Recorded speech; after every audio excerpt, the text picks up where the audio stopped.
नमस्ते, स्वागत है आप सबका अपना चैनल क्लीन भोजपुरी में। तो वीडियो को आगे देखने से पहले लाइक करिएगा, चैनल पे नए होंगे तो चैनल को सब्सक्राइब करिएगा।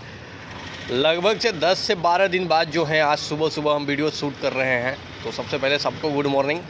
और वीडियो शूट करने का कारण ये है कि बहुत सारी जो भाई लोगों का जो था वो कमेंट आ रहा था, मैसेज आ रहा था कि भैया आप वीडियो बनाना क्यों छोड़ दिए, वीडियो नहीं बना रहे हैं। तो भाई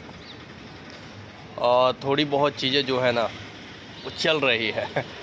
अब चलिए बात करते हैं कि पवन सिंह जी का 5 तारीख का बर्थडे है, जन्मदिन। और जन्मदिन को लेकर जो है ना बहुत सारी चीज़ें जो हैं वो मीडिया में चल रही है। बहुत सारी चीज़ें जो हैं वो नई चीज़ें जो हैं वो अनाउंसमेंट भी हुआ है कि पवन सिंह के बर्थडे के दिन जो है एक मीटिंग भी रखा गया था। शायद जो पवन सिंह के मैनेजर हैं दीपक सिंह और सारे जो पवन सिंह के चाहने वाले हैं उनको बुलाया गया था और वहाँ पे गए। बहुत सारी वहाँ पे चीज़ें जो है वो डिस्कस भी किया गया।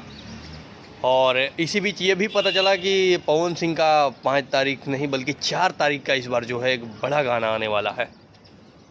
जी हाँ, एक बड़ा गाना आने वाला है जिसमें बॉलीवुड की एक्ट्रेस होंगी सनी लियोन के साथ, जिसकी चर्चा बहुत पहले से हो रही थी। अब देखते हैं कि क्या कुछ इसमें जो है वो हो पाता है, क्या सही में कोई गाना जो है वो आएगा। लेकिन जब चूँकि मैनेजर की तरफ से ये चीज़ों को जो है अनाउंसमेंट किया गया है तो डेफिनेटली जो है वो आएगा ही। अब एक और चीज़ इसमें है कि पवन सिंह के बर्थडे में कौन कौन आएंगे। तो बहुत बड़े बड़े सेलिब्रिटी आने वाले हैं, बहुत बड़े बड़े सेलिब्रिटी आने वाले हैं। और जैसा कि मैंने पिछला बार बर्थडे के दिन जो 2023 का पवन सिंह का था तो उसमें पूरा एक्टिव था और वहाँ पे हर एक चीज़ जो अपडेट दिया था। तो इस बार भी कोशिश करूँगा कि हर एक चीज़ अपडेट आप लोगों को दूँ। और जैसे ही सेलिब्रिटी लिस्ट भी मेरे पास आएगा मैं आप सब तक पहुँचाऊँगा। और बहुत सारी चीज़ों को लेकर हो रहा है कि क्या खेसारी लाल यादव आएंगे। मुझे लगता है कि इस बार खेसारी लाल यादव को आना चाहिए, क्योंकि पहले वाली बात शायद नहीं रही है ऑन द स्क्रीन। अगर ऑफ द स्क्रीन जो भी चीज़ें हो, लेकिन ऑन द स्क्रीन बहुत सारी चीज़ें जो है वो हुआ है कि नहीं भाई अब हम सब मिल के रहेंगे। तो कम से कम ऑडियंस के लिए इन दोनों को साथ में रहना ज़रूरी है भोजपुरी के लिए।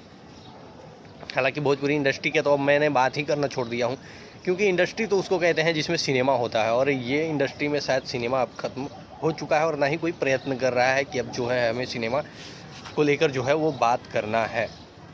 तो 5 तारीख को आप लोग एकदम एक जो है त्यौहार मनाइए, फेस्टिवल मनाइए, जो कि भोजपुरी भाषा के लिए, जो भोजपुरी बोलते हैं उन सब के लिए है भी और मनाते भी हैं। तो बहुत सारी चीज़ें थी जो मुझे लगा आप सब लोगों से बात करना चाहिए। मिलते हैं अगले वीडियो में। Love you all.